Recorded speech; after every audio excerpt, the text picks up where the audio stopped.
Hola, buenas noches. ¿Me escuchan?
Muy buenas noches con todos los presentes. El día de hoy vamos a retomar esta sesión de clases que ya la habíamos configurado a manera de adelantar y tener un poco de más tiempo en la presentación de nuestro trabajo de investigación para la semana 3. Agradeciendo su audiencia, vamos a empezar hoy a realizar nuestro avance de la videoconferencia correspondiente a la sesión 3. Bien, ¿qué es lo que debemos considerar a la hora de plantear nuestro trabajo de investigación? Recordemos que de acuerdo a la guía de investigación, nosotros debemos prácticamente conocer o entender, bueno, porque así básicamente nos pide, ¿no? Para esta semana la rúbrica como tal. A ver, vamos a hablar un poquito, ¿no? Indicaciones, ¿qué es lo que vamos a considerar en todo caso? favor, vamos a ir a los que están llegando para que puedan participar también con nosotros. Entonces, dentro de esta semana número 3, tenemos que realizar la formulación del problema de investigación mediante un análisis crítico de evidencias, ¿no? Y bueno, dentro de este alcance o dentro de este planteamiento del problema prácticamente que nos toca realizar como trabajo, hay que considerar en todo lo que respecta a los objetivos de desarrollo sostenible, tenemos que considerar aquel que se ajusta más a nuestro trabajo de investigación en la maestría de Derecho Penal y Procesal Penal, en este caso, la, el objetivo de desarrollo sostenible 16, ¿ya? Tengamos en cuenta ese aspecto. ¿Qué voy a desarrollar en esta parte de mi trabajo de investigación? Prácticamente vamos a revisar el material que tenemos en la plataforma, ¿no? Hay varias guías de producto de investigación en las cuales nosotros podemos tener un soporte, ¿no? Una base para poder recolectar y construir nuestro trabajo de investigación. Obviamente todo lo que esté relacionado a los alcances de las mayúsculas, minúsculas, que nuestro tema de investigación tenga, por ejemplo, ese máximo de 20 palabras. Es fundamental respetar el anonimato, ¿no? De la institución a donde se va a realizar el estudio. Muchos de nosotros tal vez hemos podido estar enfocando nuestra investigación en determinada entidad pública, ¿no? Pero para este caso nosotros necesitamos que con suma consideración mantener el anonimato, porque así lo pide la guía de trabajo de investigación que estamos utilizando para este caso, ¿no? ¿Eso dónde lo encuentro? Lo voy a encontrar en los lineamientos que establece para la redacción, ¿ya? De la guía como tal. Tenemos el tema de formato y luego tenemos el 4.5 cuando nos habla de carátula, páginas preliminares, ¿no? Y anexos. Entonces ahí nos establece que hay que respetar el anonimato de la institución donde se realiza el estudio. O sea, quiere decir que en mi trabajo de investigación no voy a poder considerar, ¿no? No voy a poder considerar, se me ocurre, eh, la prisión preventiva y los efectos jurídicos, ¿no? En el primer juzgado penal de Santiago, por ejemplo, ¿no? Entonces, no lo voy a poder realizar. Entonces, considerando este aspecto, es importante, por favor, precisarlo a todos nosotros para de una vez pulir nuestro tema de investigación. Pero tengo que a la vez formular la pregunta de investigación. Y cuando yo voy a formular la pregunta de investigación, tengo que tener en cuenta la unidad de análisis, el lugar y el tiempo donde voy a desarrollar mi trabajo de investigación. Para ello vamos a presentar, tengo estos PPTs que tal vez nos puedan servir de aporte para poder considerar estos alcances importantes cuando uno quiere precisar, ¿no?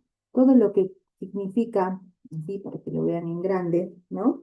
Este, ¿qué significa el problema de investigación? Y bueno, pues cuando nosotros normalmente queremos formular el problema de investigación o plantear el problema de investigación, lo que tenemos que tener en cuenta, ¿no? Es saber qué es un problema de investigación.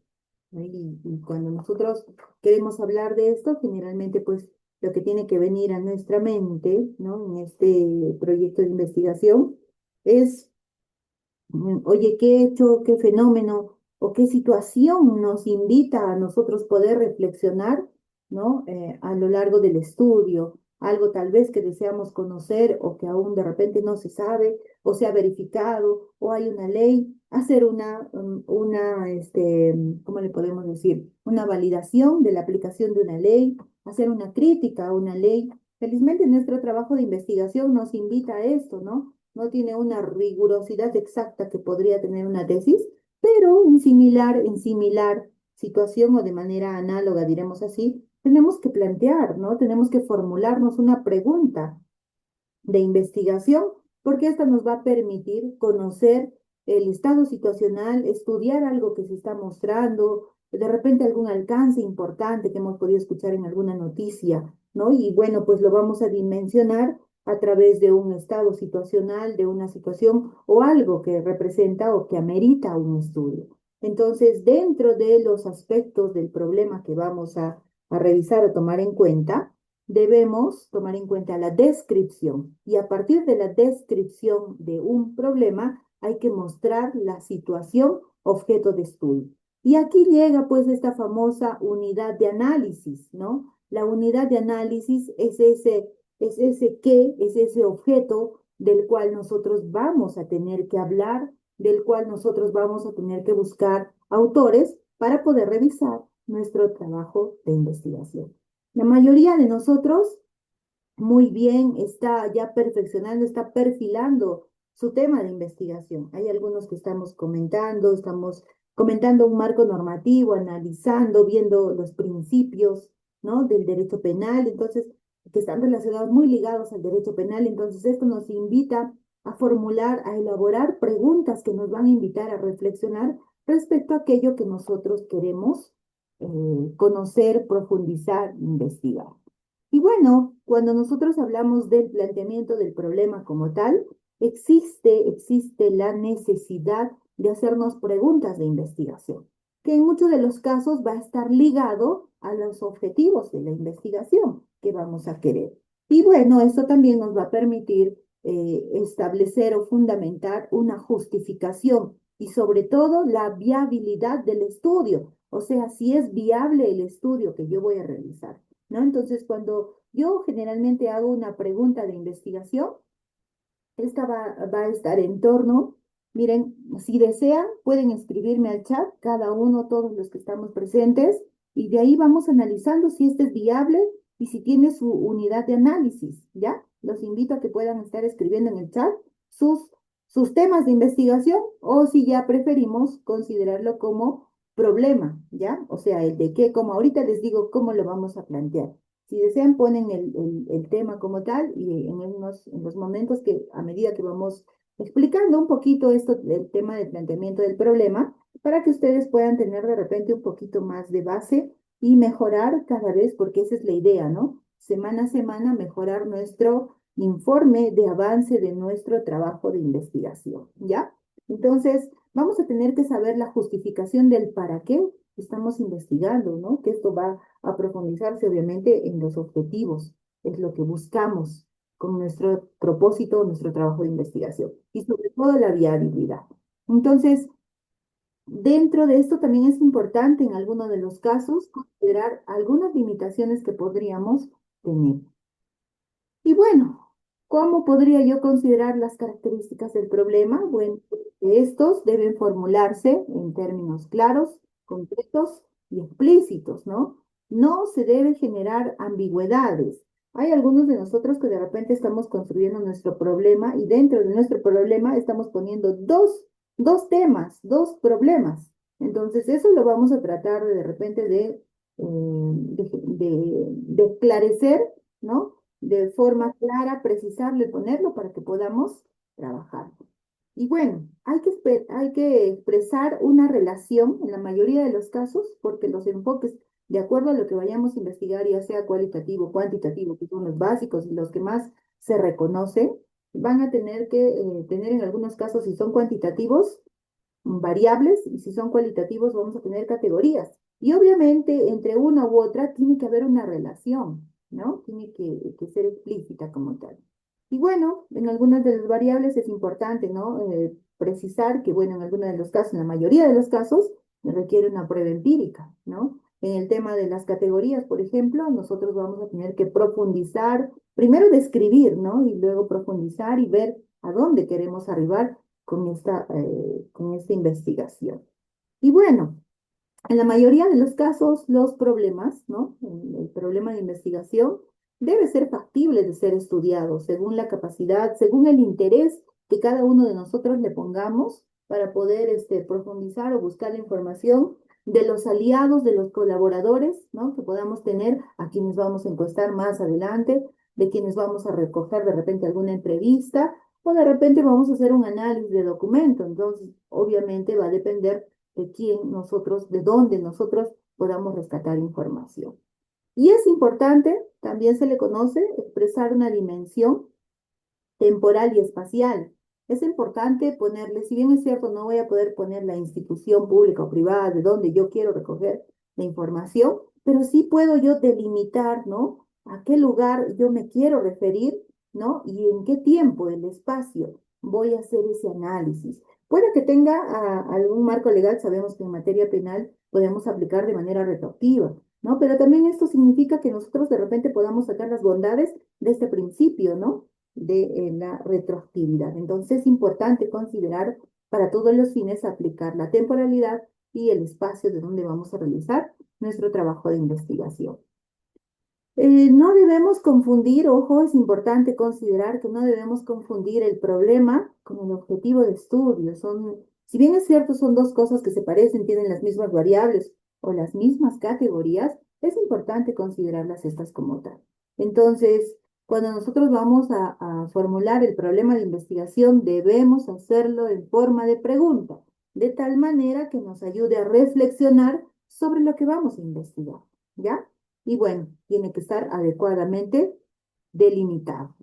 Entonces, tenemos un ejemplo ahí que ustedes lo pueden leer y revisar. Dice la capacidad de pago de las personas determinada por su ingreso mensual, dice, ¿no? Se relaciona directamente con la calidad de atención médica que reciben en caso de enfermedad. Bueno, podría ser un comparativo, ¿no? De cómo es el sistema de salud a nivel del Ministerio de Salud o de repente comparar con el e-salud, ¿no? Entonces, ver las bondades, bueno, muchos de nosotros haremos una comparación y diremos, sí, pues en un lugar aparentemente hay diremos así, cierto confort y en otros, bueno, pues hay ciertas necesidades y así sucesivamente, ¿no? Entonces, es importante, por ejemplo, nosotros hacer un análisis cuando hablamos de la exposición por parte de votantes, ¿no? A los debates en la televisión de candidatos a la presidencia, en este caso vamos a poner de Colombia, que está correlacionada con la decisión de votar o abstenerse. Hace poquito también hemos tenido esto, ¿no? Para poder considerar y bueno, vemos que hay ciertos actos, ¿no? Que debieran investigarse, ¿no? Y bueno, se está ocupando de esto cierta instancia pública también. Y así van a surgir frases, alguna noticia, algo que nos va a permitir conocer, ¿no? Y de repente reflexionar a través de las interrogantes. Y entonces, ¿qué suele pasar cuando yo quiero hacer elegir mi problema? En muchos de los casos, uno de los errores de repente que podemos cometer es que el tema es muy amplio y no está delimitado, ¿no?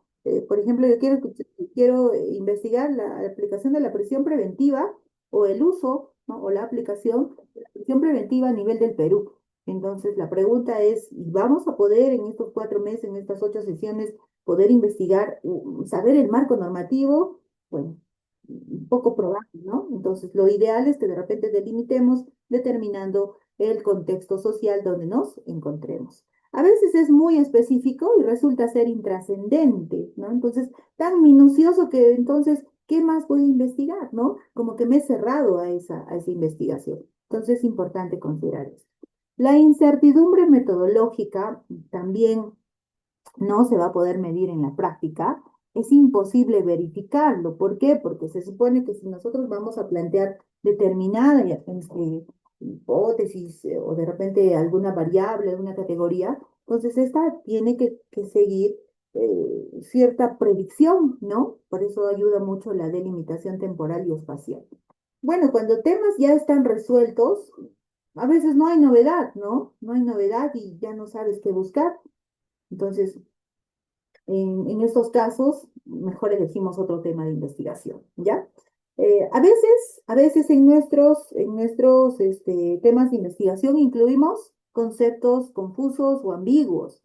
Entonces, esto no ayuda, ¿no? Yo quiero evaluar, de repente se me ocurre el principio de convencionalidad y la aplicación del derecho penal en procesos de peculado y peculado de uso, se me ocurre, ¿no? Entonces, de pronto, o sea, aparentemente hay confusión, sí, pero tengo que ver, oye, que en los procesos de peculado de uso, cuál de ellos voy a conocer, o si de repente el principio de convencionalidad, ¿de qué manera me puede ayudar? O sea, si bien es cierto, es un principio interesante que se aplica de manera este, supranacional, pero en todo caso, ¿cómo podría aplicarlo, no? O sea, no es tan ambiguo, pero puede resultar confuso al momento de investigar. Quiero mezclar A con B y no va a salir un buen resultado, ¿ya?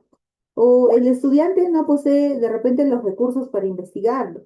A veces cuando nosotros queremos investigar determinado tema y bueno, tiene mucho propósito, pero de repente abarcamos mucho de lo que está rodeándonos, ¿no? Sabemos que es un tema coyuntural, es un tema social, es un tema hasta de repente político, pero de repente el tiempo no nos alcanza, el contexto, tengo que viajar todavía a la capital, no sé, qué sé yo, a investigar, a recoger información y pueda que por ese lado no me sea factible. Entonces tengo que medir mis estrategias, ¿ya?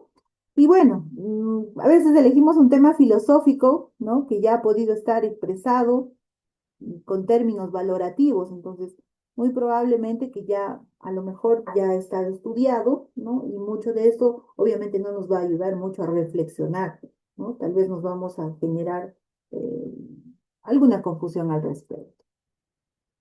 Bueno, es importante recoger o precisar que dentro de una pregunta de investigación, siempre va a estar de por medio una idea creativa que necesita tiempo, diseño y luego de un esfuerzo sostenido para su implementación. Muchos de nosotros, seguramente, ¿no? Hemos partido ¿vas a hacer tu maestría en Derecho Penal y Procesal Penal? Sí. A ver, ¿qué podemos investigar? El principio de mediación. Mediación, derecho penal, sí, resulta importante, sí, resulta importante. Bueno, has partido por un principio de mediación, pero ¿dónde está tu unidad de análisis? ¿A qué? ¿Sobre qué? ¿Para qué? ¿Qué buscas? ¿No? Entonces, generalmente la investigación surge en la base de una idea, ¿no? Entonces, esa idea tenemos que complementarla, tenemos que sostenerla y justamente la pregunta de investigación le va a dar el soporte para que nosotros sigamos buscando de temas de investigación que nos permitan profundizar nuestra investigación acompañado de lectura, de literatura científica, donde existan un autor A, un autor B, un autor C, que de pronto nos permita complementar la investigación. Y al complementarla yo voy a poder extraer una subcategoría A, una subcategoría B, o a lo mejor una variable A, o un indicador A o un indicador B, ¿no? Entonces, dependiendo de los temas que vayamos explicando.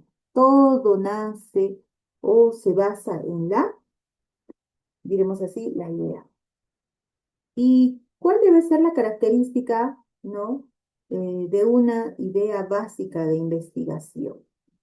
Y acompañado para una pregunta de investigación.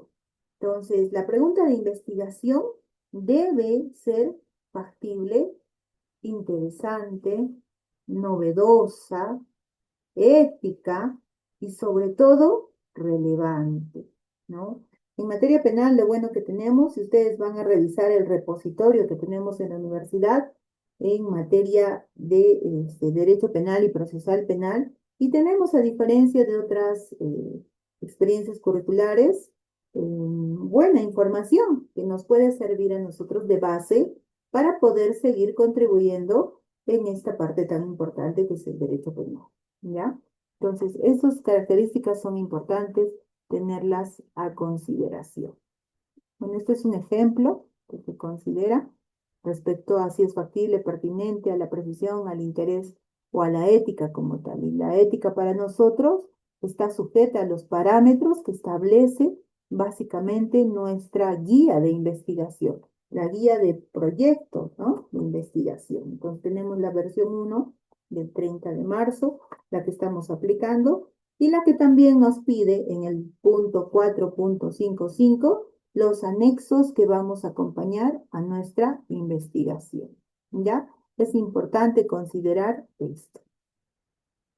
A ver, vamos no sé si hasta esta parte hay alguna pregunta, duda, comentario. Hasta esta parte, pregunto.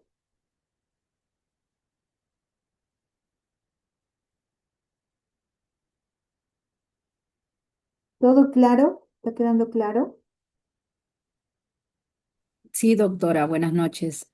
Listo, muy bien, gracias, buenas noches. Entonces, ¿cómo deben ser las preguntas de investigación cuando yo tengo que empezar a construir mi trabajo de investigación? Aquí solo es una sugerencia, se ha recogido de diversos autores, y bueno, pues nos sugieren, ¿no? Cuando yo quiero buscar la naturaleza del proyecto, tengo que aplicar un qué, ¿no? Un qué, por qué, cuando es origen y fundamento, me dice, ¿no? Cuando yo quiero buscar qué se quiere hacer respecto al trabajo de investigación que va a derivar en objetivos, es un para qué. O de repente, ¿qué quiero hacer respecto de las metas, el propósito? De repente va a ser más propositivo, voy a proponer algo interesante. Bueno, ¿cuándo y dónde, no? Y va a haber incluso una localización física. Cuando yo quiero realizar alguna actividad, alguna tarea, algún cronograma, voy a utilizar qué se va a hacer y el cómo y el cuándo. Y cuando yo voy a realizar de repente o voy a sugerir para quiénes va dirigido mi investigación, debo aplicar este interrogante a quiénes, ¿no?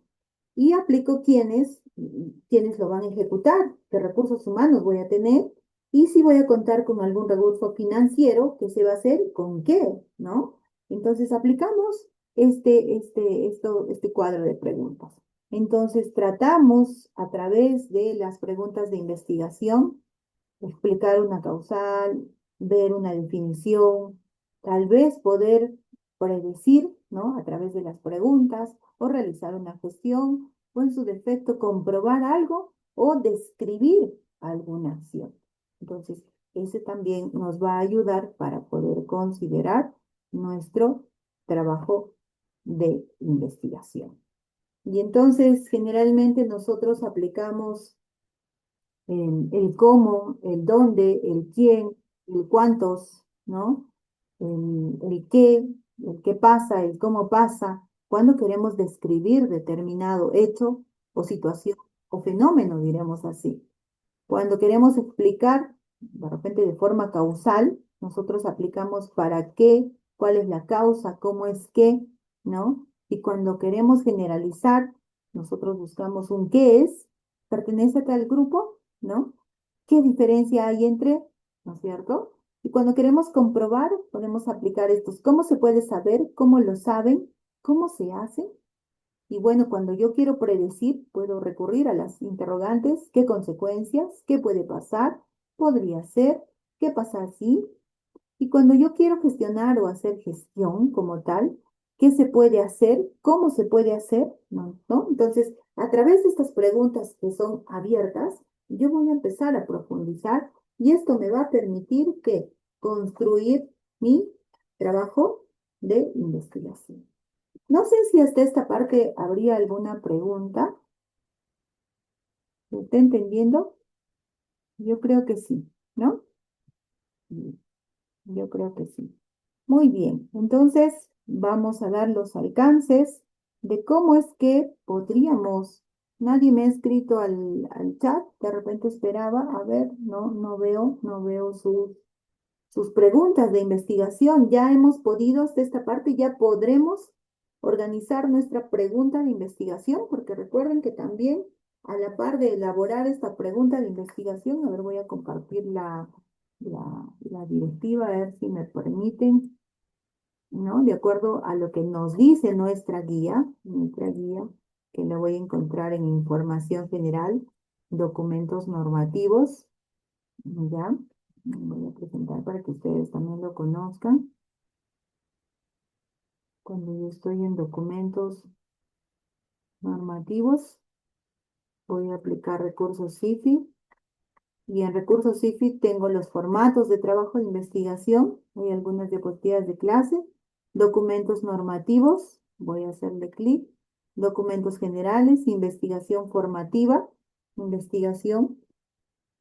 Voy a tener instructivos y manuales, diapositivas para exposiciones, o bueno, acá formatos para validación de instrumentos, que esos van a necesitar ustedes, los formatos de solicitud y autorización de asentimiento informado, algunas declaraciones juradas que también nos piden, algunos materiales de lectura, Incluso ya podemos utilizar los software SPS, ¿no? Entonces, hay información que está considerada para los incluso trabajos de investigación, ¿no? O si necesitamos algún tema del posgrado para maestría, por ejemplo, nos van a facilitar. Aquí hay temas, ¿no? Metodología de la investigación, proyecto de investigación e informe de tesis, ¿no? Entonces yo voy a encontrar estos, ¿quién tiene acceso? Me dice. Creo que está limitado, pero lo mejor que puedo hacer es descargarlo y una vez que lo descargo, me va a servir la información, ¿ya? Entonces tenemos estos accesos que vamos a considerarlo también. A ver, creo que ya me salí. Sigo compartiendo. Me parece que sí, ¿ya? Entonces es importante conocer nuestros documentos normativos, sobre todo aquellos que nos invitan a revisar mm, básicamente los lineamientos, el código de ética como tal, ¿no? El código de CONCETEC, las líneas de investigación, la normativa interna para asegurar todo este trabajo. Entonces, bueno, me voy a ir a ver la rúbrica junto con ustedes para poder entender qué es lo que vamos a realizar en nuestro trabajo de investigación. Ah, bien, gracias. Se ha animado por aquí a lanzarnos su pregunta. Dice, ¿de qué manera la falta de criterios uniformes sobre la suficiencia de los elementos de convicción incide en la decisión de apertura del juicio oral en los procesos por delito de extorsión Lima 2025? Podemos poner coma. Estoy profundizando, ¿no? Qué falta de criterios uniformes, ¿no? Entonces, ¿cuál sería mi unidad de análisis aquí? Los criterios uniformes, los elementos de convicción, el juicio oral. ¿Cuál sería mi línea de mi unidad de análisis, perdón? Porque ya ahí está delimitado en tiempo y espacio. ¿Cuál creen que sería? A ver, hacemos este pequeño ejercicio. Doctora, buenas noches. Buenas noches, ¿cómo está? Doctora, mi nombre es Walter Cayupe Navarro. Yo he escrito mi problema y, bueno, en relación a mi tema, nosotros estamos verificando sobre la problemática de los elementos de investigación que tiene que cumplir en el delito específico de extorsión. En este caso, la pregunta sería los elementos de convicción, ¿no? Como elemento de análisis en razón a mi tema de investigación. O ¿cuál sería lo correcto?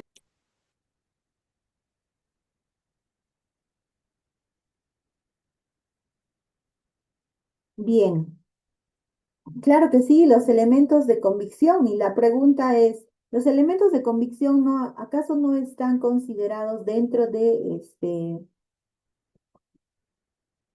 la decisión o los documentos, el marco normativo que nos permita aperturar un juicio oral? O sea, estamos hablando ya del dictamen, en base al dictamen fiscal, ¿dónde va a ser su radio de intervención? Y doctora, claro que los elementos de convicción, el detalle que nosotros estamos verificando en el delito de extorsión muchas veces actualmente se ve, ¿no? Que casos, qué cantidad o qué estándar debe de cumplir para pasar a juicio, porque hay muchos casos que pasan a juicio sin cumplir y si uno quiere objetar, ¿no? Dicen que no es el estadio para poder debatir los medios probatorios, así, y se va a juicio y son juicios infundados o absueltos, eso se quiere evitar, ¿no? Sobre todo en el delito de extorsión propiamente dicho, ¿no? Claro que sí, es bueno, es un... ¿Y esto tomó conocimiento a partir de algún caso?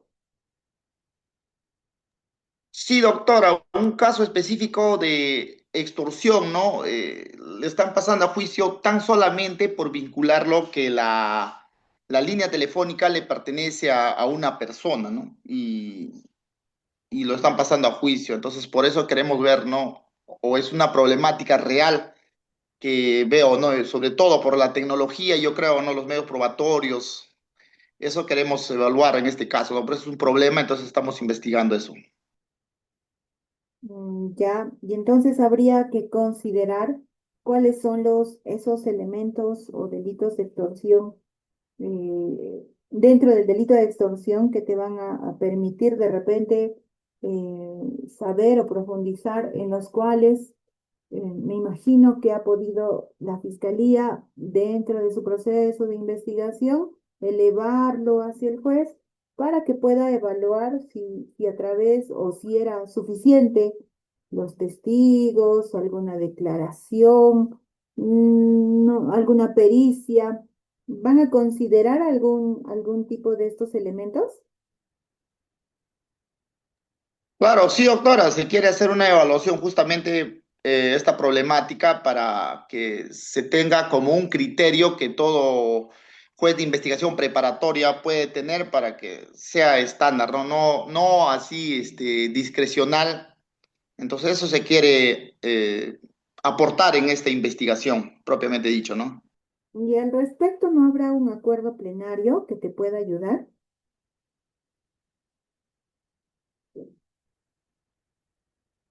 en delitos o para delitos de extorsión? Claro, el acuerdo plenario, propiamente dicho, no lo tengo ahorita a la mano, pero sobre todo estaba investigando, por ejemplo, el acuerdo plenario 01/2019, que son los elementos de convicción, pero solamente define conceptualmente, pero no te da, propiamente dicho, la específico, ¿no? ¿Cómo, Eso es no? lo que voy a investigar, sí. Claro, a partir, por ejemplo, de ese acuerdo plenario, porque ahí dice criterios uniformes sobre la suficiencia de elementos de convicción. Entonces, debo entender los criterios uniformes eh, deben estar en la fiscalía o en el Poder Judicial, ¿no? Ahí hay cierta ambigüedad. Correcto, doctora, voy a tomar en cuenta eso. Muchas gracias. Entonces sería interesante que de repente, o sea, está bien, el propósito es interesante, sumamente interesante el tema, pero para que nosotros de repente podamos tener una idea que nos permita esclarecer, profundizar, conocer un poco más sobre nuestro tema y de repente darle un soporte con otra, dirémoslo así en términos coloquiales, idea fuerza que va a ser o una categoría o una variable, nosotros podemos revisar diferente literatura que nos va a permitir conocer y estudiar esta parte del caso. ¿Ya? Entonces, de repente ahí los acuerdos plenarios, no sé si el 2012 le puede ayudar en algo, sería interesante y bueno, revisar qué otra literatura. Y si dentro del acuerdo plenario, como usted dice, no establece el mecanismo o no dice qué criterios uniformes, bueno, seguramente va a estar ceñido el principio de legalidad, ¿no? Lo más probable. Entonces, pero justamente esa desazón, ¿no? Puede que un magistrado tenga un criterio A, otro magistrado tenga un criterio B, entonces dentro de este aspecto hay que darle un soporte y de repente allí está el plus de nuestra investigación, ¿no? Para poder construir prácticamente una propuesta de criterio uniforme o estandarizar, ¿no? La suficiencia eh, al momento de calificar los elementos de convicción, ¿no? No sé si va a tener más peso una pericia que de repente un testigo, ¿verdad? Se me ocurre. Entonces, allí de repente podemos aportar. Pero para ello es importante revisar referencias o bibliografía, ¿ya? Lo que antes se conocía como bibliografía. Aquí hay Muchas otra gracias, doctora. pregunta. Muchas gracias. Muy bien. Aquí hay otra pregunta. Los que deseen también pueden seguir escribiendo en el chat para así conversar, profundizar un poquito en base a las guías, a la parte metodológica, a todo lo que se les puede apoyar. Dice, ¿de qué manera la inaplicación de la suspensión de la ejecución de la pena a los sentenciados por el delito de agresión en contra de la mujer e integrantes del grupo familiar regulada en la Ley 3710 impacta en el derecho de igualdad? Perú 2017-2024. ¿Cuántos temas tienen para investigar aquí? ¿Quién me ayuda? ¿Cuántos temas hay? suspensión de la ejecución de la pena, sentenciados por delito de agresión, ¿no? Delitos de agresión contra la mujer, ¿sí? Agresión contra la mujer. Y además me habla de integrantes del grupo familiar. Ya voy, tres, cuatro, cuatro. Y el derecho a la igualdad. Cinco, ¿verdad? Entonces sí está interesante, pero pueda que dentro de esta yo esté juntando también a mis variables o a mis categorías. Entonces, de repente me ha nacido todo este cúmulo de, y ya empezando a contar, bueno, acá no cuento, ¿no? Pero las palabras, pero ya empezando a articular mi pregunta, de repente esta la puedo desdoblar en dos preguntas, ¿no? De una sola no voy a poder contener la inaplicación de la suspensión. Ahora la pregunta es, ¿de qué manera la inaplicación de la suspensión de la ejecución de la pena? O sea, mejor no sería en qué casos no se aplica la suspensión de la ejecución de la pena. De repente ahí puede servir, ¿no? Si de repente más son delitos contra la mujer o delitos contra los integrantes del grupo familiar. Entonces ahí podría yo desdoblar de repente esta pregunta. ¿Se entiende? ¿A quién más quiero investigar? ¿Más a las mujeres, a los delitos contra las mujeres? ¿No? ¿Y bajo qué contexto podría ser? Y en el caso del grupo familiar o los integrantes del grupo familiar también, porque recuerden que es amplio, va a ser el varón, va a ser los ancianos, va a ser los adolescentes. Ese es un tema importante también a considerar. ¿Ya? ¿Se entendió? Hola. Vamos a hacer una dinámica, a ver. Yo creo que me van a ayudar con el prendido de sus cámaras para poder hacer esta dinámica. Listo. ¿Me pueden acompañar con el prendido de sus cámaras para ver si estamos alertas, escuchando? Ya creo que me están mandando más mensajes, eso es bueno, ¿ya?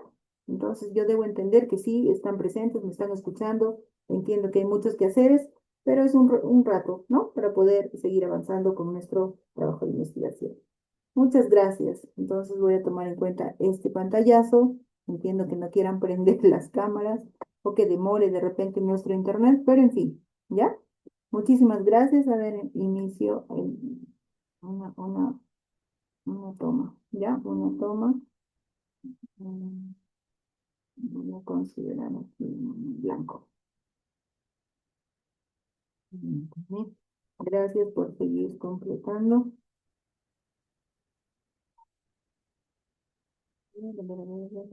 No me apague. Ya. Gracias a los que faltaba, también voy a tomar uno más y ya. Muchísimas gracias. Ahora sí pueden apagar. Gracias. Sé que están concentrados también. ¿Ya? Listo.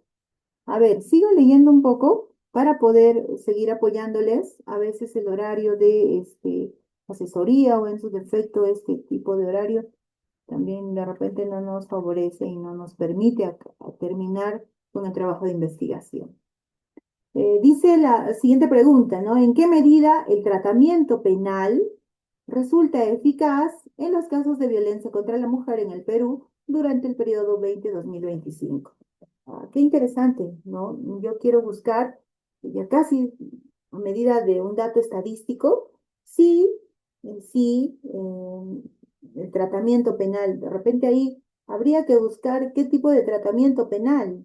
El proceso penal, de repente, eso quiere decirnos, Maribel, no sé si estás, ¿podrías explicarnos un poquito? Y doctora, buenas noches. Bueno, mi tema en sí es si realmente el proceso penal Mm, protege a las mujeres o dentro del proceso de violencia contra la mujer realmente es eficaz, ¿no? Esa sería la pregunta. Dado que he visto varios casos y también vengo llevando algunos casos de maltratos, pese a tener órdenes de restricción, pese a tener contacto con los serenazgos de las municipalidades cercanas, es ineficaz, ¿no? Igual se vuelve a cometer el maltrato, ¿no? Y se vuelve a iniciar un proceso, o sea, ya tiene, por ejemplo, una condena, como es la primera, no se aplica. Entonces, pese a eso, el individuo vuelve a cometer el maltrato.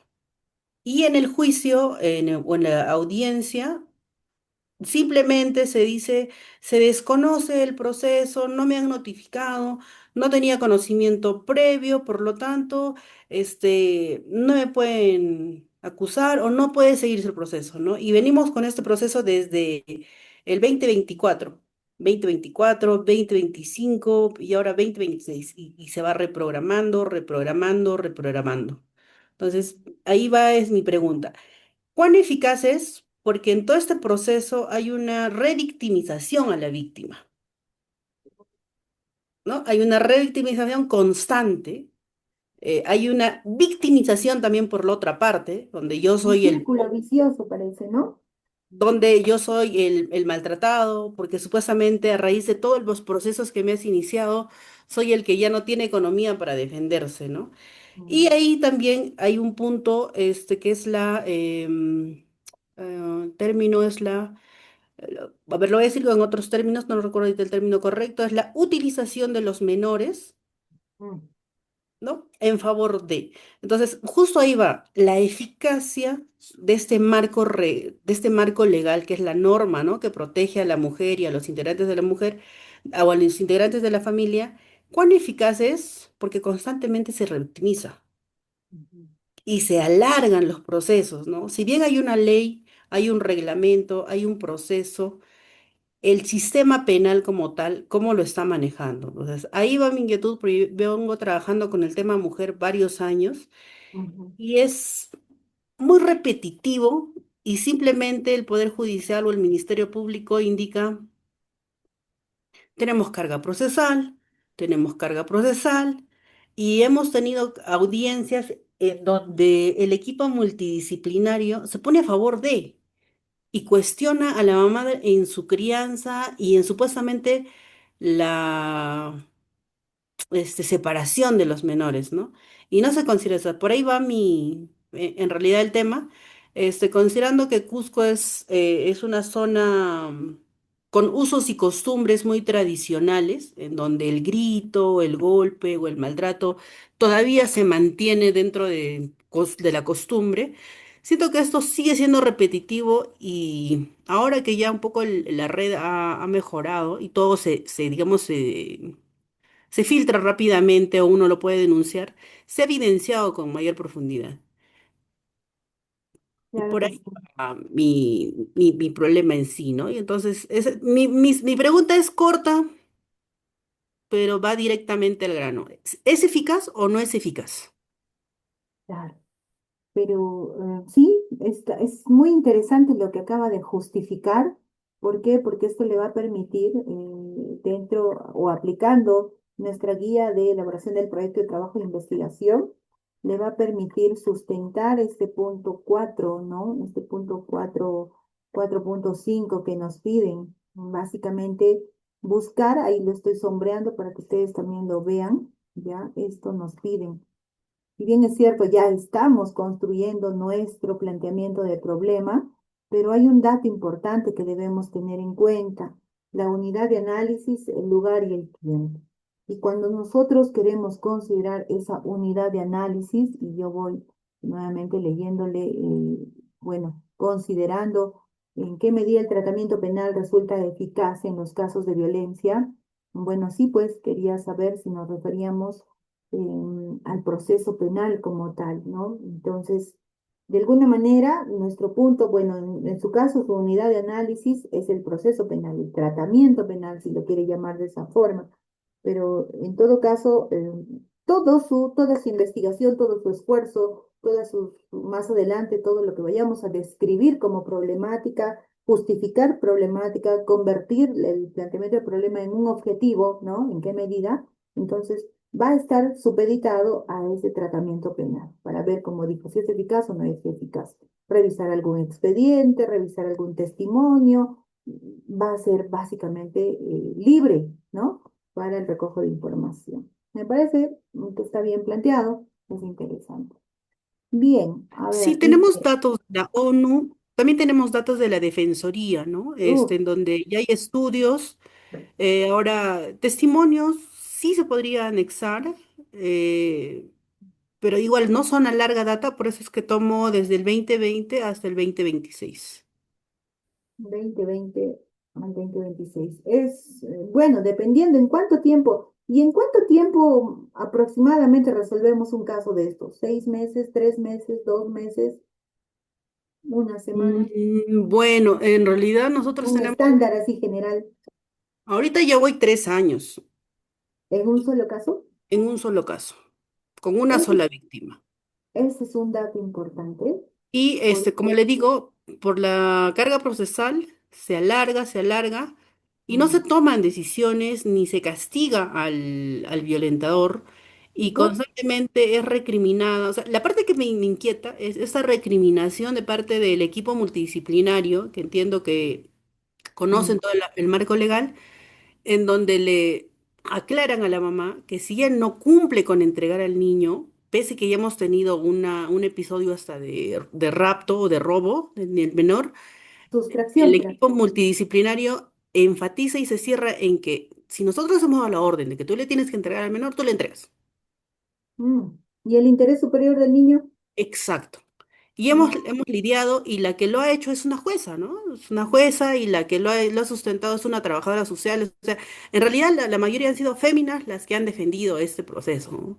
Entonces, para mí es contradictorio en realidad porque se supone que nosotras, no diré que nos protegemos, pero mínimamente vamos a hacer lo correcto. Y la protección superior del interés del niño, ¿no? Porque los errores que se cometen con los niños son irreversibles. claro, es irreversible. Entonces, justo eso, ¿no? O sea, un caso, por ejemplo, hoy día hemos tenido audiencia y en la audiencia se ha reprogramado porque uno de los abogados no asistió. Ay, No es causal de, ¿no? Entonces, justo ahí va. Si la norma o el reglamento se regula, entonces ahí yo quisiera que usted me ayudara a darle mayor contenido, porque data sí hay a nivel mm. internacional, a nivel nacional y también a nivel local. Entonces, puede que sea un problema estructural. La ley está dada, pero el criterio de quien lo quiere aplicar puede que esté errado. Ah, No buen está, punto. no está actuando bajo el principio de legalidad, porque si yo aplicaría, por ejemplo, el principio de legalidad en este tipo de casos, tendría que poner algo así como una balanza, ¿no? O es el interés superior del niño o es la aplicación de, el artículo, se me ocurre, ¿no? Sustracción de un menor. Solamente es valoración y criterio simple, ¿no? Porque usted dijo, los daños son irreversibles para un menor de edad. O sea, ¿qué hace un menor de edad cuestionando de repente alguna acción de algún adulto mayor, en este caso, que lo está llevando como consecuencia de arrastre, diremos así, en este Sí, caso? y el menor en el primer examen en ¿Cámara, jefe? de cámara GESEL ha indicado que no quiere estar con el progenitor, porque Mm, considera que el progenitor es violento mm. y que sabe que constantemente lo utiliza para atacar a su mamá, Oh. ¿no? Entonces, y ¿Hay después de casos dos de ese años, tipo? ajá, y después de 2 años le vuelven a pedir cámara Gesell, ¿no? Ahora, pero ya lo hemos contradecido porque eso sí sería una revictimación al niño y en eso sí, al menos ellos han aceptado que ya no se puede hacer. Pero el Ministerio Público, porque se ha hecho una denuncia por sustracción del menor, el Ministerio Público se ha demorado en pronunciarse año y medio. No. Y bueno, está yendo en contra de lo que dice el marco normativo, entonces. Es Sí, entonces doctora, por ahí va en realidad estructura funcional, ¿no? Es de estructura proyecto, funcional. por los casos también que he ido viendo, ¿no? Tiene hasta para sacar 3 temas de investigación. ¿Ya? Está interesante. Está interesante, entonces analice por un lado, vamos a regresar acá a su título que estaba ahí. Analice por un lado el marco normativo de la violencia contra la mujer, ¿no? El marco normativo, su contexto, ya sabemos que hay violencia, sabemos que puede ser parte económica, psicológica, en fin, analícelo. Uno, por un lado, la ley, por otro lado, la estructura funcional, si los que están dentro de los operadores jurídicos directos aplican bien el criterio. Y un tercer punto, ¿no? Que podría ser en este caso, em, si resulta, o cuántos de los casos, que ya sería más cuantitativo, cuántos casos se han resuelto y en qué tiempo, ¿no? Entonces, ahí tiene 3 temas, por ejemplo, de investigación. Si a alguien le falta tema, ahí hay un tema más, ¿no? Entonces, Es importante, a medida que ya estamos con toda esa data, de repente encaminar bonito, ¿no?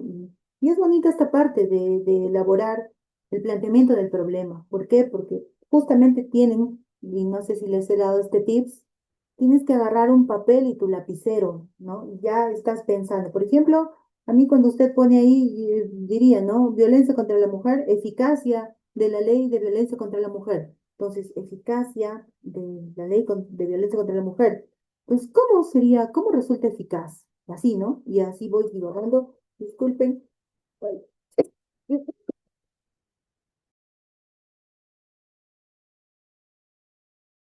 Entonces, de repente podría yo hacer este ejercicio de escribir, reescribir, ¿no? Cómo, cuándo, de qué manera, cuáles, queriendo profundizar, queriendo describir, queriendo de repente ser un poco más gestor, así como estaba presentando las preguntas, de tal manera que a ustedes los va a ayudar a reflexionar un poquito y van a hacer su pregunta principal, su pregunta específica, y les va a ayudar a resolver y a dar más pautas de qué es lo que quieren lograr con su investigación.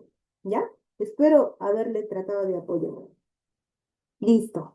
Me voy a otra pregunta. Dice, ¿de qué manera se valora la prueba indiciaria para acreditar la concertación en los procesos penales por el delito de colusión en Apurímac el año 2026?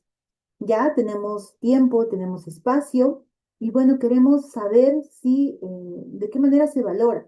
Y la pregunta es, ¿quiénes valoran la prueba indicial? ¿No? Entonces, ahora, hablando de la prueba indiciaria, se supone que toda nuestra investigación o comunidad de análisis vamos a plantearla en torno a la prueba indiciaria, ¿verdad? En este caso, así sería. ¿Quién ha lanzado su Sí, pregunta? A ver. doctora, buenas noches. Sí, exactamente a lo que se refiere. Ya, entonces yo tengo que conocer data para saber a nivel internacional cómo se considera la prueba indiciaria como tal. Ya, entonces quiero saber incluso la concertación. Y acá tan solo pensar en esto, bueno, hablo de repente delitos contra la administración pública, puedo considerar actos de corrupción o la corrupción en general, y así va a encontrar información a nivel de la ODS o de repente tratados internacionales que le puedan ayudar en esta parte. Y bueno, considerando de qué manera, bueno, en realidad también otra vez llego a los operadores jurídicos, porque son quienes van a valorar, tendrán un protocolo, un estándar, un presupuesto, ¿no? Procesal que permite evaluar.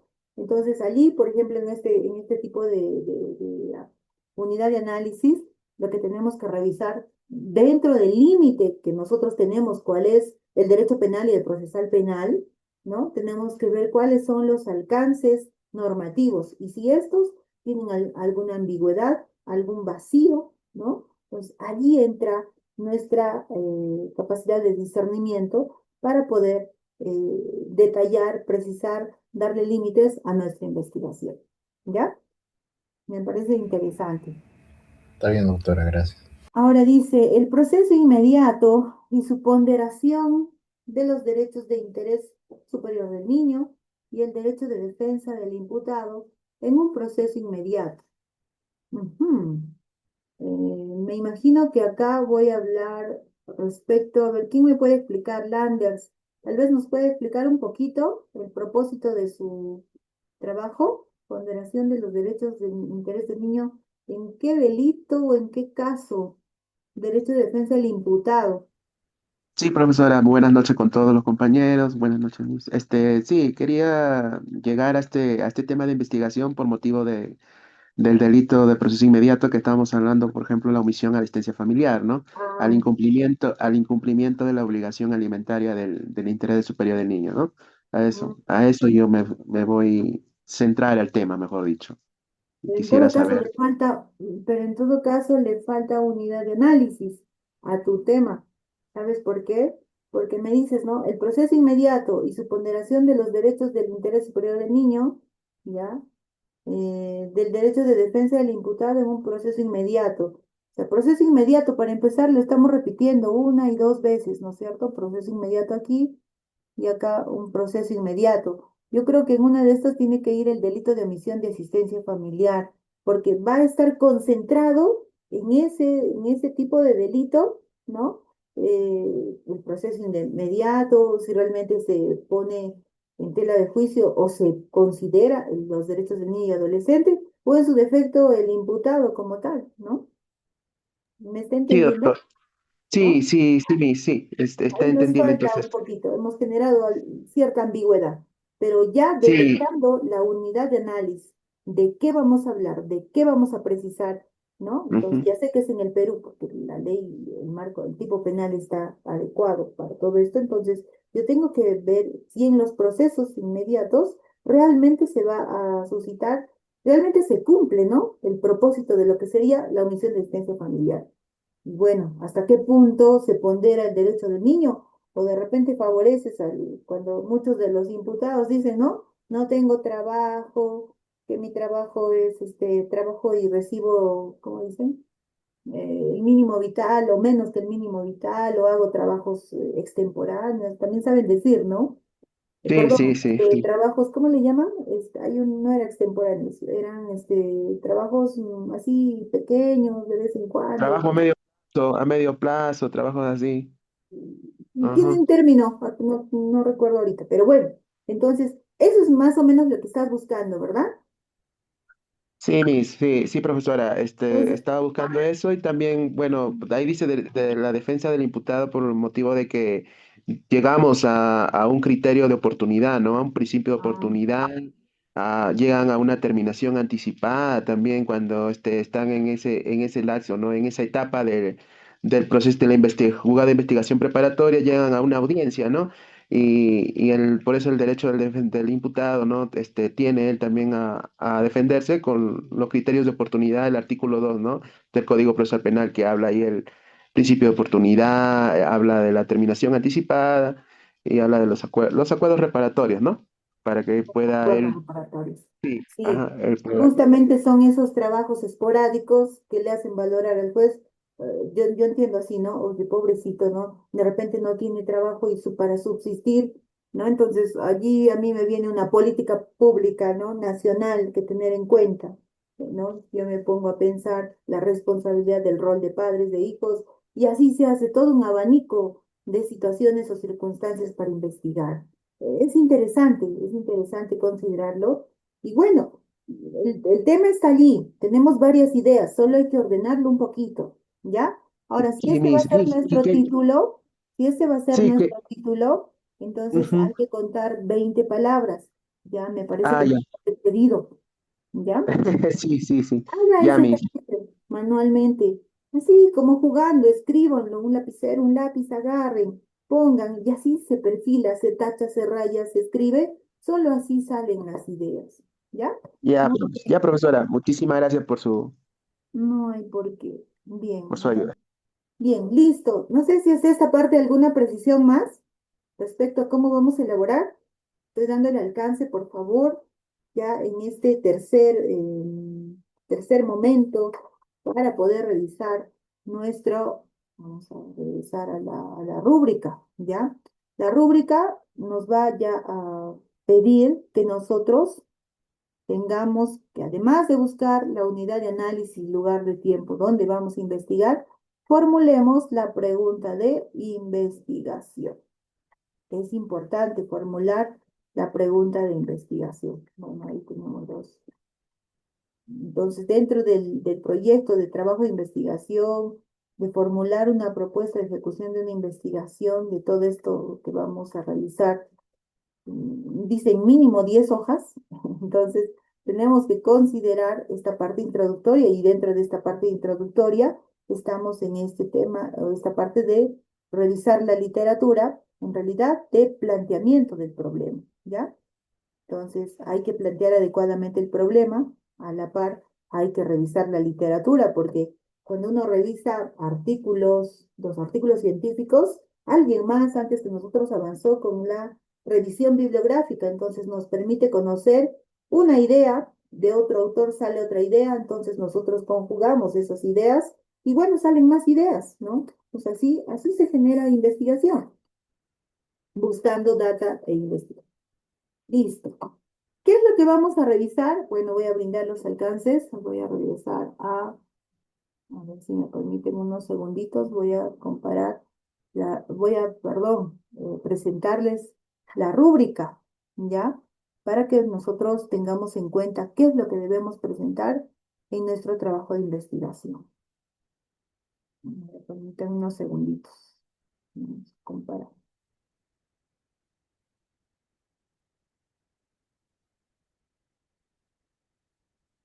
Ya viendo la descripción de la problemática como tal, entonces me voy a la rúbrica. Seguro se va a descargar. No, pues se ha descargado como 5 veces, ni modo. Bueno, ¿qué voy a revisar?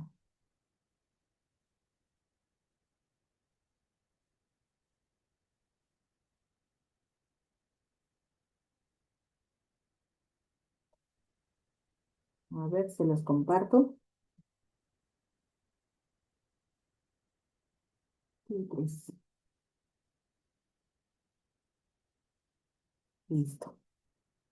Entonces, para poder realizar o dentro de la elaboración o redacción de nuestro capítulo 1, que es Introducción como título general, dentro de este, ya sabiendo si voy a redactar tanto con un enfoque cualitativo o cuantitativo, disculpe, Ay, Dios.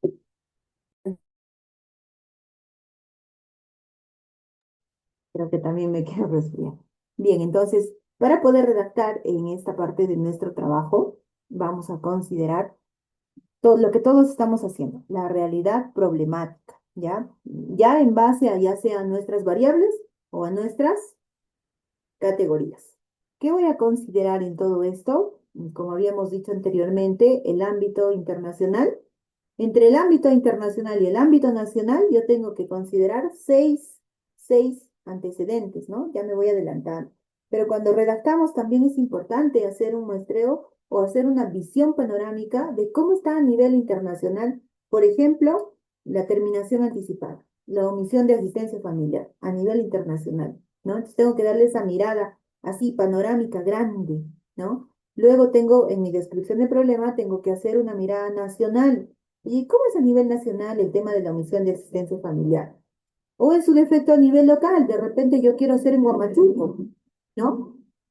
Y en Huamachuco, ¿cómo se está realizando el tema de la omisión de asistencia familiar? Oye, no hay juzgado, solamente hay juzgado de paz letrado. ¿Y lleva? Sí, lleva, ¿no es cierto? También para considerar.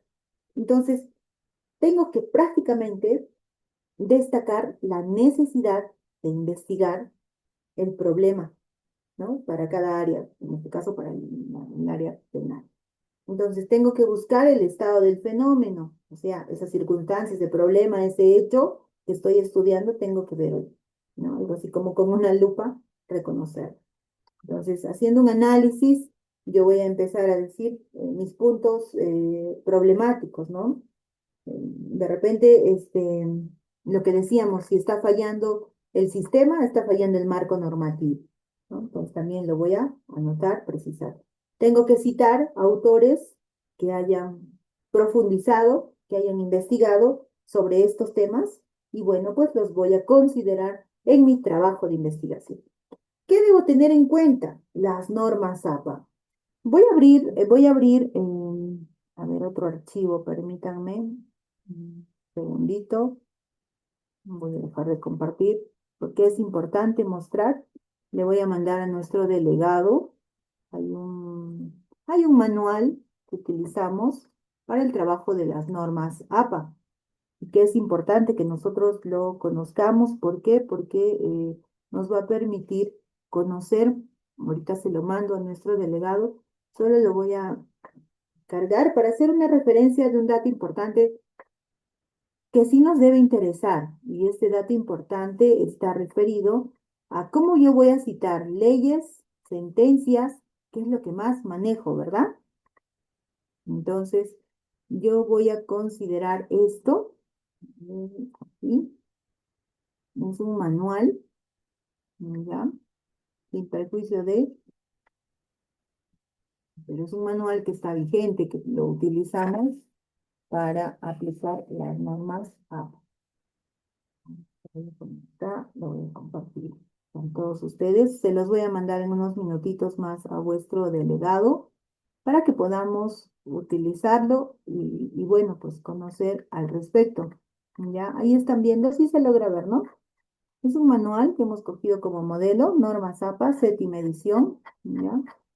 Ahí me dicen cómo debe estar un trabajo en normas APA.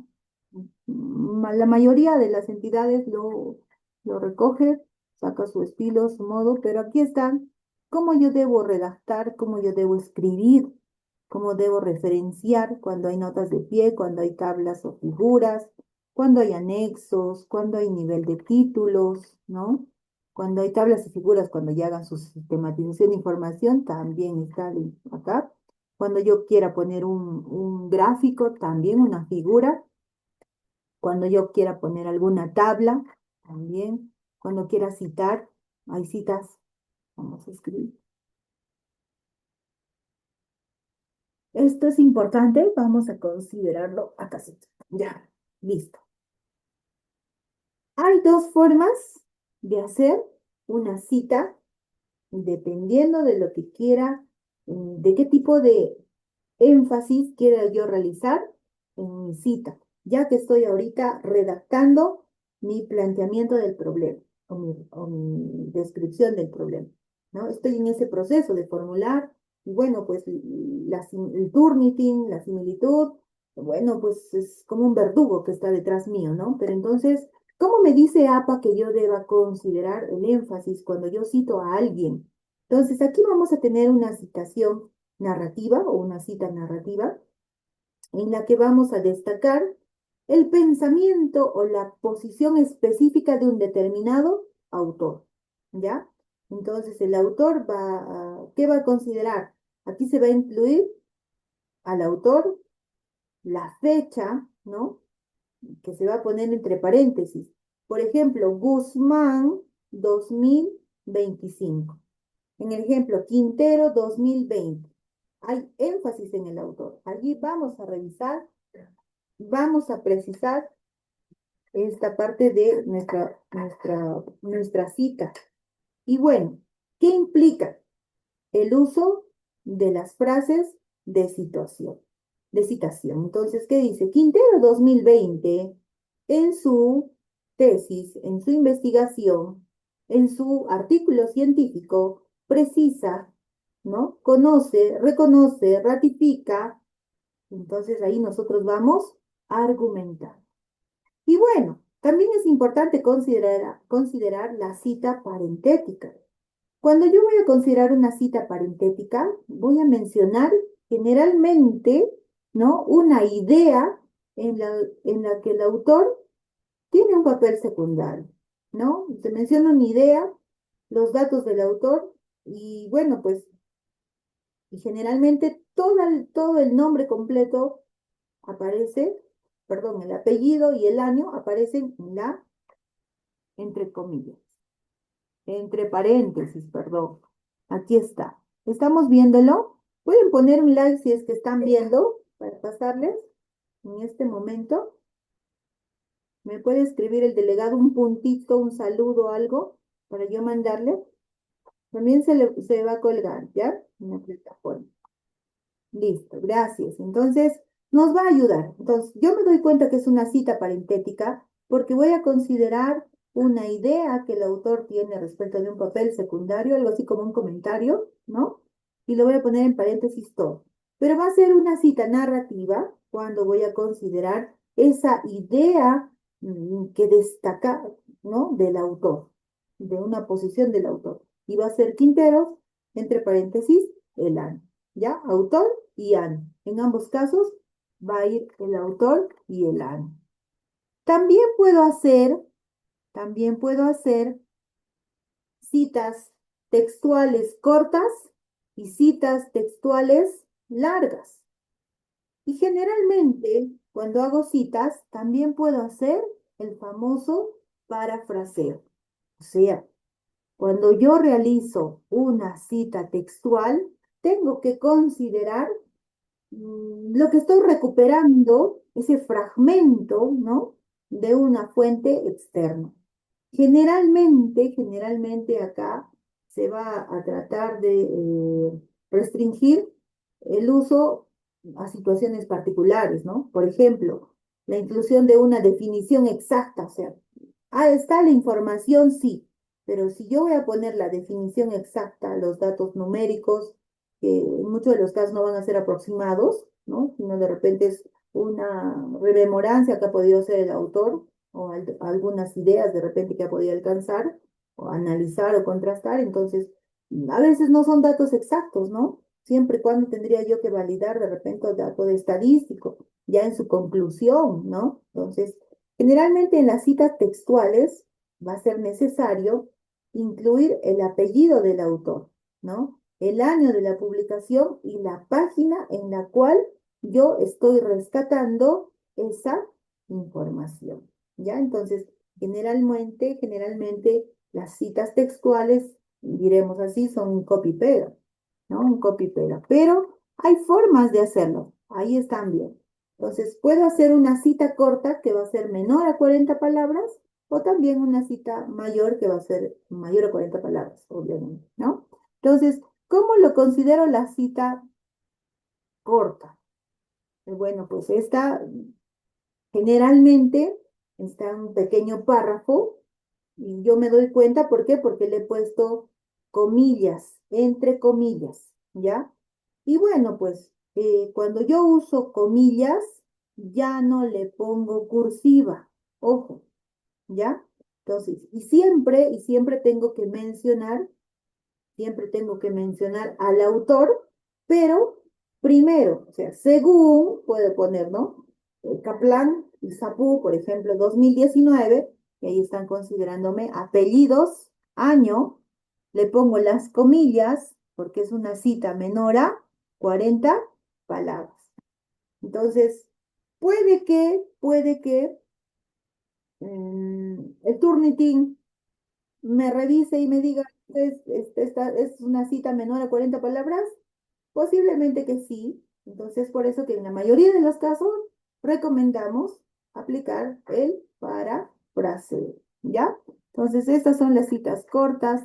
Esta es una parentética, ¿no? Datos al final. Generalmente la parentética que donde lleva al final, el, entre paréntesis, al final al autor, el año y la página del cual yo estoy recogiendo cierta remembranza, cierto comentario, cierta idea fuerza o cierta cita, ¿ya? Entonces, generalmente cuando voy a citar, no se olviden hacer una cita menor a 40 palabras, ¿qué lleva?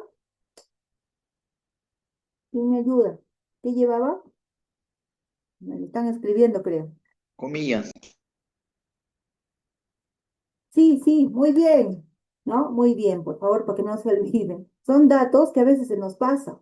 Y bueno, pues siempre es bueno considerarlo porque es un dato específico, es algo que hemos recuperado de un determinado libro, artículo científico, tesis, algún video, qué sé yo. Bueno, ahí está, ¿ya?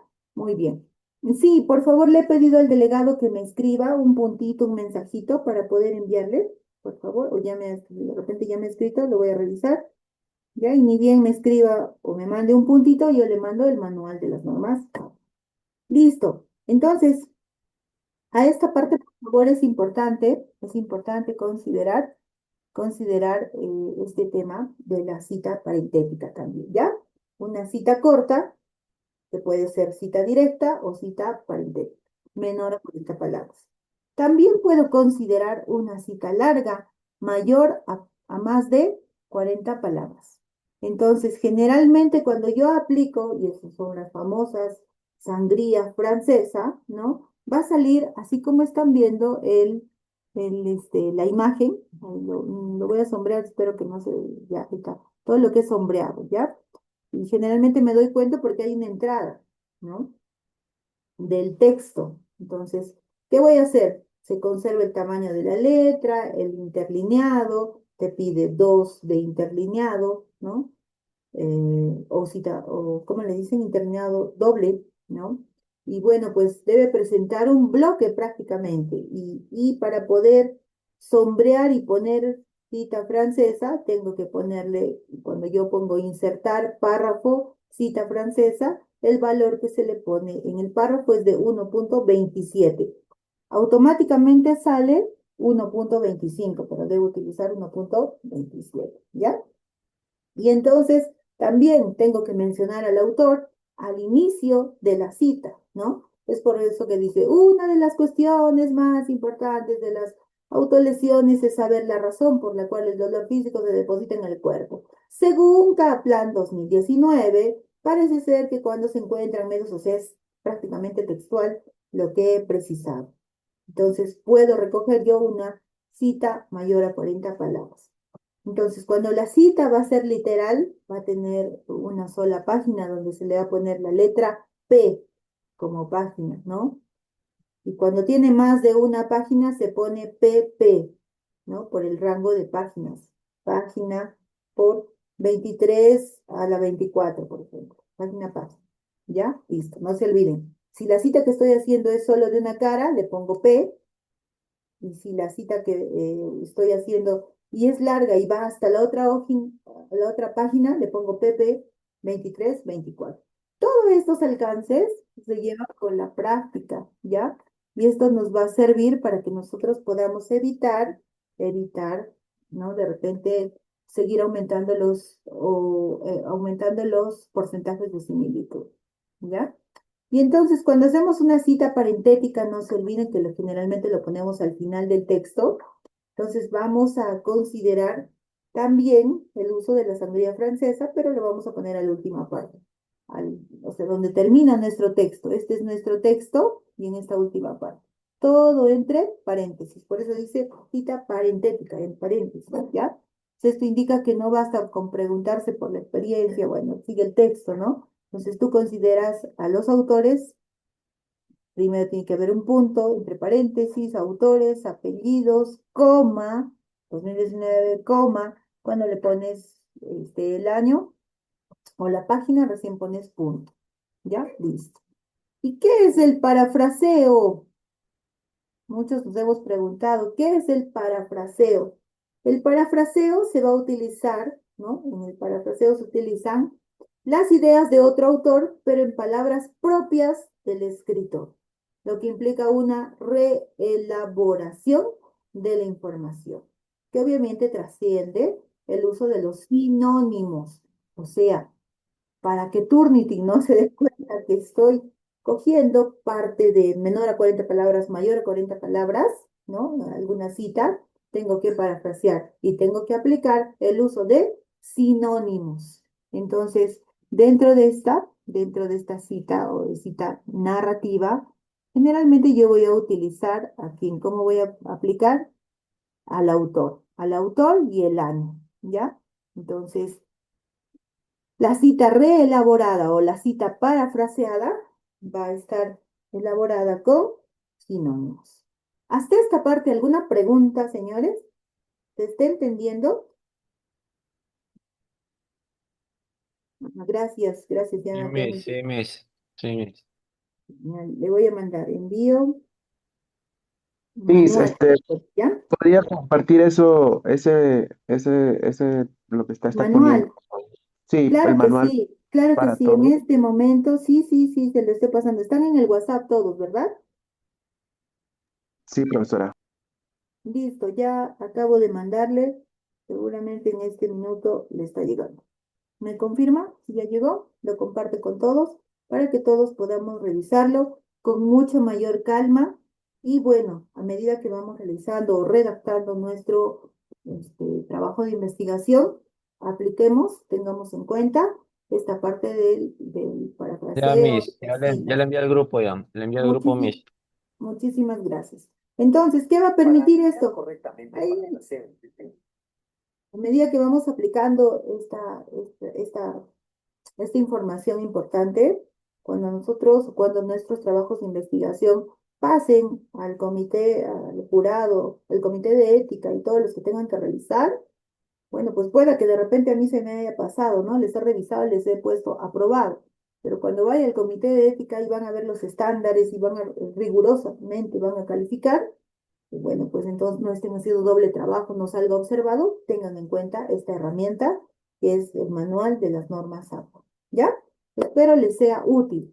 Pero ¿a dónde quería llegar? Ya, bueno, me voy a ir directo y acá tienen para revisarlo con mayor. Bueno, cuando cito a un autor, dos autores, hasta 20 autores me permite citar normas APA, pero yo quiero llegar a esta partecita importante de cómo poder citar mis sentencias, ¿no? Muchos de nosotros, ¿y cómo se cita una ley? ¿No? Y en ese afán de, porque constantemente nosotros estamos citando, ¿no? Leyes, de repente alguna sentencia, alguna jurisprudencia. Entonces, dentro de esta vamos a poder utilizar este alcance. Ya llego, hay trabajos acá, miren, es importante. Y aquí está, videos, seminarios, podcast, las redes sociales, Twitter, Facebook, todo está acá. Aquí me interesa las referencias legales, ¿no? Entonces, eh, es importante conocer esto para que ustedes lo puedan tener en cuenta. Aquí, ¿no? Dice, sentencias. ¿Cómo puedo citar una sentencia? Entonces, le voy a poner el título o nombre de la sentencia. Sentencia del Tribunal XYZ06 del 2020, ¿no? Entonces le voy a poner la fecha. 2020, 17 de enero. Listo, 17 de enero del 2020. Punto seguido. ¿Quién emite? La corte o el reporte donde se publicó. ¿Ya? También nos pide el nombre del magistrado oponente, en caso de una sentencia. Y el URL de donde yo he rescatado esa sentencia. Entonces, esta es la forma de cómo yo puedo aplicar una cita de una sentencia. Entonces, a diferencia de otros tipos de referencia, el título se va a escribir en tipo estándar en las referencias y en letra cursiva en la citación de texto. O sea, tiene que ir tal cual está aquí. Todo esto está en tipeo o en letra estándar, o sea, no está yendo en cursivo. ¿Ya? Listo. Si estoy utilizando Times New Roman 12, tengo que utilizarla en esa letra. Listo. ¿Qué más? Leyes. Generalmente precisamos leyes, ¿no? Y bueno, muchos lo hemos hecho de manera así común, entre paréntesis y todo. Esta es la técnica, por favor, del cual ustedes deben guiarse en sus trabajo de investigación. Entonces pones el nombre de la ley, no sé, 1990, le pones la fecha del 2006, ¿no es cierto? Le pones la fuente de donde has recogido esta ley, el número de sección o artículo. Entonces, de repente es del diario oficial del Congreso de la República y además le pones la URL de donde lo has rescatado, ¿ya? Entonces aquí el término fuente hace alusión a la entidad o al estamento que promulga la ley. Entonces, la fuente puede ser, en nuestro caso, Congreso de la República, ¿no? Podría ser, ¿ya? Entonces, tengámoslo en cuenta. Y bueno, si quiero citar un tratado internacional o convenciones internacionales, tengo que considerar el nombre del tratado o la convención, considerar la fecha y considerar el URL. A ver, por ejemplo, se me ocurre, Pacto Internacional de Derechos Económicos, Sociales y Culturales. ¿De qué fecha era? Del 16 de diciembre de 1966. ¿En qué URL se encontraba alojado? Y bueno, hay HTTP y así copiamos todas las letritas con sus simbolitos que pueda tener para considerar a URL. ¿Sí? ¿Hasta esta parte se entendió? Doctora, buenas noches. Una consulta. Sí, Usted, esto lo que nos está indicando es para la referencia bibliográfica, ¿correcto? Que se pone al final. es, Pero para citar en la no, parte de la introducción, por ejemplo, ¿no? Se dice que que el proceso penal de tal forma. conforme al artículo 15 del Código Procesal Penal, cuando queremos citar el Código Procesal Penal, ¿se cita de esta manera? De otra manera, ya en el cuerpo del texto. Muy bien, buena pregunta. Cuando yo voy a considerar, tengo que tener esta referencia, ¿no? El Código Penal, todos sabemos el artículo, digamos, 50, artículo 50 del Código Penal, ¿no es cierto? Entonces, solo la primera cita le voy a considerar artículo 50 del Código Penal, ¿no? Y bueno, voy a hacer referencia como tal a la norma, pero si esta tiene una ley, solo en la ley podría aplicar esta, del Congreso de la República. Si al momento de escribirla la cito así, en la segunda cita ya lo resumo, la ley o el artículo del Código Penal. ¿Ya? Ese dato justamente es diferente a esta ley que estamos viendo, ¿verdad? Entonces no le estoy encontrando, efectivamente, no le estoy encontrando. Pero es importante que consideremos en la citación de las referencias legales el título, la fuente y la fecha. Generalmente no la encontramos. A ver, yo me voy a ir al repositorio. Ahora me voy a ir al repositorio. A ver, permítanme unos segunditos. Me voy a ir al repositorio. Vamos a ver si ese dato específico lo puedo yo considerar. Posgrado. mm, Maestría. Ah, no, me va a salir la malla, ¿no? Me va a salir la malla. Creo, a ver, me va a salir la malla. Un ratito, por favor. Repositorio de la UCB, posgrado, maestría.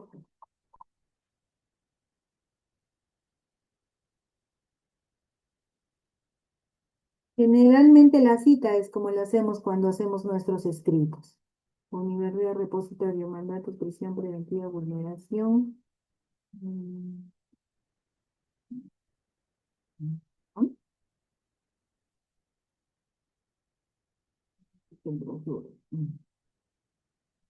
Datos. O también me puedo ir aquí a Alicia Concitec, que voy a buscar información. Ay, qué fuerte. Y me voy a ir a autor y me voy a ir a su tesis. Una forma de recuperar también información es a través del repositorio de Alicia Concitec.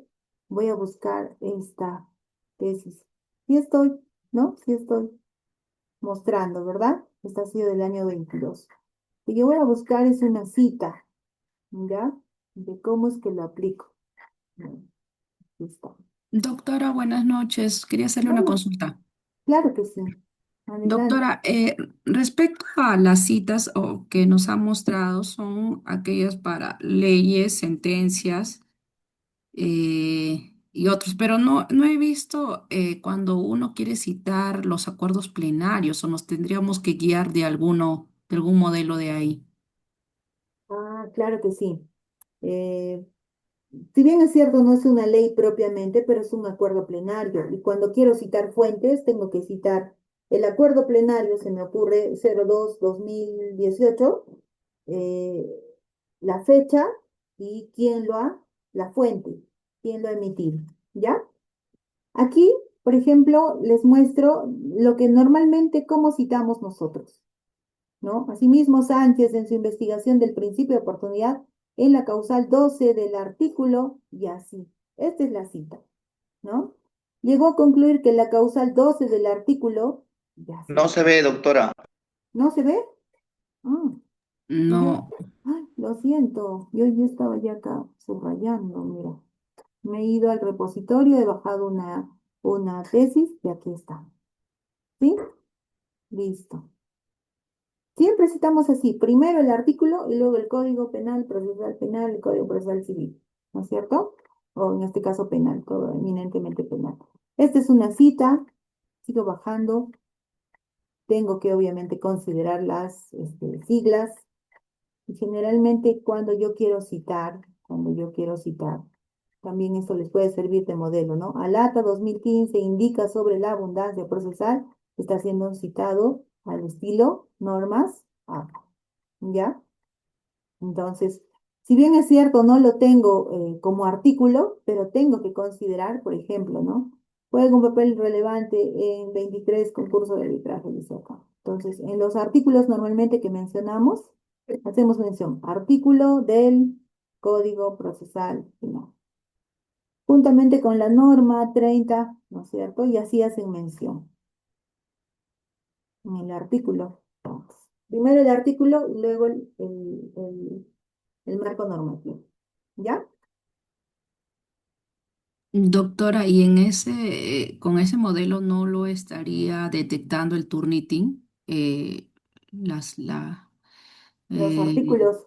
Más que nada los artículos no, sino lo que es, lo que contiene la norma.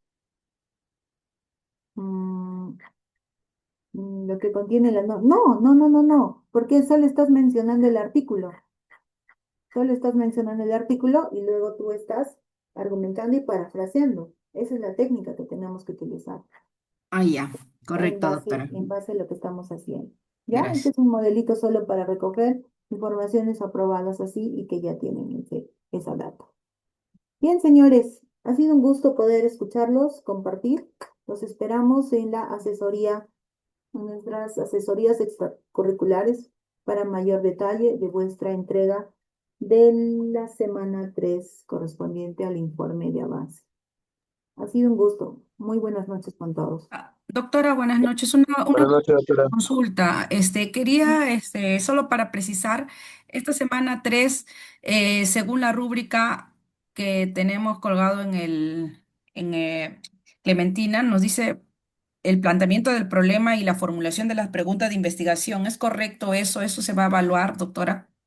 Sí, eso se va a evaluar. Por eso es que hoy día la clase ha estado justamente concentrada en cómo hacer las preguntas, qué tipo de preguntas, cuándo planteo una pregunta, por qué planteo la pregunta, las características de la pregunta. Hemos hablado a lo largo de la clase. Y bueno, luego nos hemos ido a hablar también de cómo voy a citar, porque voy a hacer preguntas y cuando yo cito preguntas, perdón, cuando elaboro preguntas, siempre me valgo de un autor, ¿no? De lo que ha dicho determinado autor. Y en base a ello, porque las preguntas van a estar conformadas por las categorías o variables, eso también lo hemos explicado. Ujú. Sí va a consistir en ello. ¿Ya? Entonces, Doctora, gracias. en la rúbrica, voy a compartir esta parte para que no perdamos, está también en la plataforma de Clementina.